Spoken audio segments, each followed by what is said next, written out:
നമസ്കാരം. ഇന്നലെ മുതൽ ജൂൺ 15 മുതൽ 2026 ജൂൺ 15 രാവിലെ 9 മണി മുതൽ ഓർഡിനറി ബസ്സുകളിൽ, ട്രാൻസ്പോർട്ട് സംവിധാനത്തിലെ ഓർഡിനറി ബസ്സുകളിൽ, പൊതുഗതാഗതത്തിലെ ഓർഡിനറി ബസ്സുകളിൽ സ്ത്രീകൾക്ക് യാത്ര സൗജന്യമാണ്. ഇലക്ഷൻ സമയത്ത് പ്രഖ്യാപിച്ച, രാഹുൽ ഗാന്ധി പ്രഖ്യാപിച്ച 5 ഇന്ദിരാ ഗ്യാരണ്ടി പരിപാടിയിലെ വളരെ പ്രധാനപ്പെട്ട ജനപ്രിയമായ ഒരു പരിപാടിയായിരുന്നു. ഇന്നലെ ആ പരിപാടി അനൗൺസ് ചെയ്തു, നടപ്പിലാക്കി.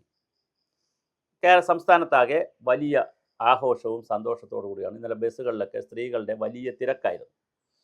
തിരുവനന്തപുരത്ത് മുഖ്യമന്ത്രിയും ഗതാഗത മന്ത്രിയും ഉദ്ഘാടനം ചെയ്തു. മറ്റ് ജില്ലകളിൽ മന്ത്രിമാർ, MLA മാർ, MP മാർ, അങ്ങനെ വലിയ ആഘോഷമായിരുന്നു. പക്ഷേ ഇത് ഓർഡിനറി ബസ്സിലേക്ക് മാത്രം നിജപ്പെടുത്തിയത് കൊണ്ട് BJPയുടെ ശക്തമായ എതിർപ്പുണ്ടായിരുന്നു. CPMൻ്റെ ഇത് തട്ടിപ്പാണ്, ഉഡായിപ്പ എന്ന് പറഞ്ഞ് CPMൻ്റെ എതിർപ്പുണ്ടായിരുന്നു. അവർ പങ്കെടുത്തില്ല. പ്രതിപക്ഷ നേതാവ് അടക്കം ഇതിനകത്ത് പങ്കെടുത്തില്ല.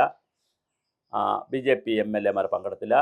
അതിലുപരി ഹൈക്കോടതിയിൽ ഒരു പൊതു താൽപ്പര്യ ഹർജിയും പോയിട്ടുണ്ട്. ഭരണഘടനാ വിരുദ്ധമാണ്, പുരുഷന്മാർക്ക് കൂടി കൊടുക്കണം എന്ന് പറഞ്ഞു. ഇതിനിടയിൽ മറ്റ് ചില സംഘടനകളും വ്യക്തികളുമൊക്കെ ആക്ഷേപവും അഭിപ്രായവുമായിട്ടൊക്കെ മുന്നോട്ട് വന്നിട്ടുണ്ട്. എന്താണ് ഇതിൻ്റെ സാമൂഹ്യ ഇത് ഒരു സൗജന്യം കൊടുത്ത ഒരു പദ്ധതിയായിട്ടല്ല എന്നെ പോലെയുള്ളവർ, പോലെയുള്ളവർ ഇത് കാണുന്നത്, വിലയിരുത്തുന്നത്. വളരെ കൃത്യമായ ചില സാമൂഹ്യ സന്ദേശങ്ങളുണ്ട്. സ്ത്രീ ശാക്തീകരണത്തിൻ്റെ ചില അംശങ്ങൾ ഇതിനകത്ത് കിടപ്പുണ്ട്. കുടിവെള്ളത്തിന് സൗജന്യം കൊടുത്താൽ അത് വീടുകളിൽ വെള്ളമെത്തും. ഓക്കെ. ഇലക്ട്രിസിറ്റി ബോർഡിൽ കൂടുതൽ സൗജന്യം കൊടുത്താൽ ഇലക്ട്രിസിറ്റി കിട്ടും. ഓക്കെ. പഠനത്തിന് സൗകര്യം കൊടുത്താൽ അങ്ങനെ മറ്റ് മേഖലകൾക്ക് സൗകര്യങ്ങൾ കൊടുത്താൽ, സൗജന്യങ്ങൾ കൊടുത്താലും അതൊരു ജനപ്രിയമാകും. എന്നാൽ അതിൽ നിന്ന് വ്യത്യസ്തമായ ഒരു ജനപ്രിയമാകുന്നത് എങ്ങനെ എന്ന് ട്രാൻസ്പോർട്ട് സംവിധാനം എന്നുള്ളതാണ് ചോദ്യം. ഞാൻ അക്കമിട്ട് തന്നെ പറയാം. ഒന്ന്, ലോകത്താകെ മുഴുവൻ ജനങ്ങളും, മുഴുവൻ രാജ്യങ്ങളും ഇപ്പോൾ ചിന്തിക്കുന്നത് ഇൻഫ്രാസ്ട്രക്ചർ ബേസ്ഡ് ആയിട്ടുള്ള റോഡ്, പാലം, കെട്ടിടങ്ങൾ, ബഹുനില മന്ദിരങ്ങൾ, അങ്ങനെ തുടങ്ങിയ ഇൻഫ്രാസ്ട്രക്ചർ ബേസ്ഡ് ആയിട്ടുള്ള ഒരു വികസനത്തെക്കുറിച്ചല്ല ലോകം ചിന്തിക്കുന്നത്.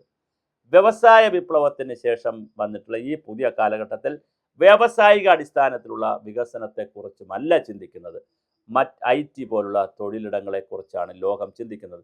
നോളജ് ഹബ്ബുകളെക്കുറിച്ചാണ് ചിന്തിക്കുന്നത്. ഇൻഫർമേഷൻ ടെക്നോളജിയുടെയും ആർട്ടിഫിഷ്യൽ ഇൻ്റലിജൻസിൻ്റെയും പുതിയ യുഗത്തിലാണ് ഈ ലോകം പോകുന്നത്.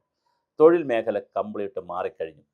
അതുപോലെ തന്നെ വെൽഫെയർ മെഷേഴ്സിലാണ്, ക്ഷേമരാഷ്ട്ര സങ്കല്പത്തിലേക്കാണ് ലോകം പോയിക്കൊണ്ടിരിക്കുന്നത്. ഹാപ്പിനെസ് ഇൻഡെക്സ് ആണ് ലോകത്ത് വികസിപ്പിച്ചുകൊണ്ടിരിക്കുന്നത്. ഹാപ്പിനെസ് ഇൻഡെക്സ് എന്ന് പറഞ്ഞാൽ ആനന്ദം, സന്തോഷം ജനങ്ങൾക്ക് കൂടുതൽ കൊടുക്കുന്ന ഇൻഡെക്സാണ്. ആ സന്തോഷം കൊടുക്കുന്ന സൂചനകളിൽ വളരെ പ്രധാനപ്പെട്ട ഒന്നാണ് സ്ത്രീകളുടെ ശാക്തീകരണം. സ്ത്രീ ശാക്തീകരണത്തിൻ്റെ ഏറ്റവും പ്രധാനപ്പെട്ട ഒരു ഭാഗമാണ് അവരുടെ സോഷ്യൽ ഇടങ്ങൾ, അതായത് സാമൂഹ്യ ഇടങ്ങൾ വർദ്ധിപ്പിക്കുക എന്നുള്ളത്.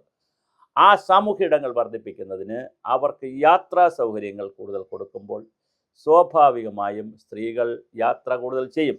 അതിലൂടെ അവരുടെ കോൺഫിഡൻസ് ലെവൽ, അവരുടെ ഒരു മോട്ടിവേഷൻ ലെവൽ, അവരുടെ ഒപ്റ്റിമിസം അല്ലെങ്കിൽ ശുഭാപ്തി വിശ്വാസം, ഇതൊക്കെ വളരെ വലിയ തോതിൽ ഉയരാൻ സാധ്യതയുണ്ട്.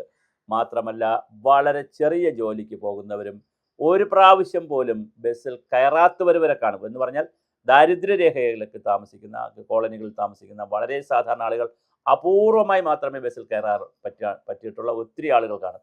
അവർക്കൊക്കെ നഗരം കാണാൻ, നാട് കാണാൻ, ചെറിയ ചെറിയ സ്ഥലങ്ങളിലേക്ക് ടൂർ പോകാൻ, വലിയ സ്ഥലങ്ങൾ വേണ്ട, ചെറിയ സ്ഥലങ്ങളിലേക്ക് പോകാനൊക്കെ വലിയ സാധ്യതയാണ് ഇത് നൽകുന്നത്. അപ്പോൾ സ്ത്രീ ശാക്തീകരണത്തിൻ്റെ വലിയ ഒരു വിഷയമാണിത്. അതുപോലെ തന്നെ തുല്യതയുണ്ട്. പുരുഷന്മാർ എന്തുകൊണ്ടാണ് സ്ത്രീകൾക്ക് സൗജന്യം?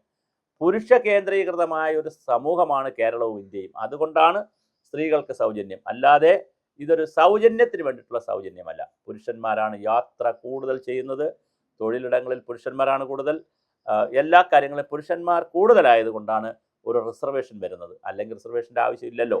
അപ്പോൾ നമ്മൾ ബസ്സിൽ തന്നെ വികലാംഗർക്കും അംഗപരിമിതികൾ ഉള്ളവർക്കും ഭിന്നശേഷിക്കാർക്കും, അതുപോലെ തന്നെ ഇപ്പോൾ ഭിന്നശേഷി എന്ന് പറഞ്ഞാൽ ഭിന്നശേഷിക്കാർക്കും ട്രാൻസ്ജെൻഡേഴ്സിനും ഒക്കെ സീറ്റ് കൊടുക്കേണ്ട കാര്യമില്ലല്ലോ, ഗർഭിണികൾക്കും കുട്ടികൾക്കും. കാരണം അവർ പ്രത്യേകം സമൂഹത്തിൻ്റെ കരുതൽ ആവശ്യമുള്ളവരാണ്.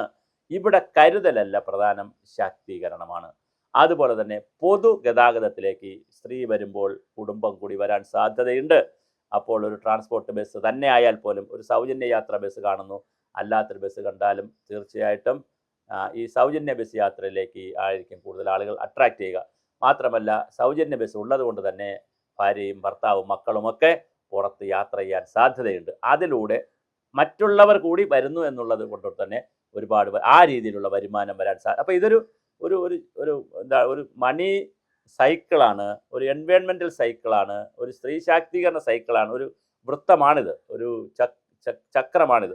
ആ നിലയിലാണ് ഈ വിഷയത്തെ കാണുക. അപ്പോൾ ഇതൊരു സാമൂഹ്യ നീതിയുടെയും സാമൂഹ്യമായ ഒരു പരിഷ്കരണത്തിൻ്റെയും ഭാഗമായി പരിസ്ഥിതി സൗഹൃദമായ കാര്യങ്ങൾ പൊതു ഗതാഗതത്തിലേക്ക് കൂടുതൽ ആളുകളെ ആകർഷിക്കുന്ന കാര്യത്തിൽ ഒക്കെ, കാരണം ഇപ്പോൾ സൗജന്യമായി ട്രാൻസ്പോർട്ട് ബസ്സിൻ്റെ ഓർഡിനറിയിൽ പോകുന്ന ഒരാൾ, ഒരു വനിത കൃത്യമായി ട്രാൻസ്പോർട്ടിനോട് സ്നേഹം വന്നാൽ അവർ കാശ് കൊടുക്കുന്ന ട്രാൻസ്പോർട്ട് ബസ്സുകളിലും അവർ കയറും.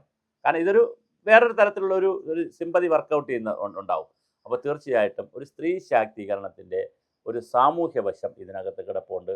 അതുകൊണ്ട് ഇത് ഓർഡിനറി കൊടുക്കുകയാണോ, ഫാസ്റ്റിൽ കൊടുക്കുകയാണോ, സൂപ്പർ ഫാസ്റ്റിൽ കൊടുക്കുകയാണോ എന്നുള്ള സാങ്കേതികത്വത്തിൽ പിടിച്ച് ഈ പദ്ധതിയെ അധിക്ഷേപിച്ച് നശിപ്പിക്കരുത്. ഘട്ടം ഘട്ടമായി പറ്റുന്നിടത്തൊക്കെ കൊടുക്കട്ടെ സർക്കാർ.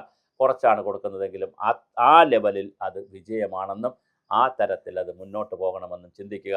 പിന്നെ ഹൈക്കോടതിയിലെ കേസ്, മലയാളിയുടെ ഏറ്റവും വലിയൊരു സ്വഭാവം, ഒരാളിനും ഒരു നന്മയും വരുന്നത് നമ്മൾ ഇഷ്ടപ്പെടുന്നവരല്ല.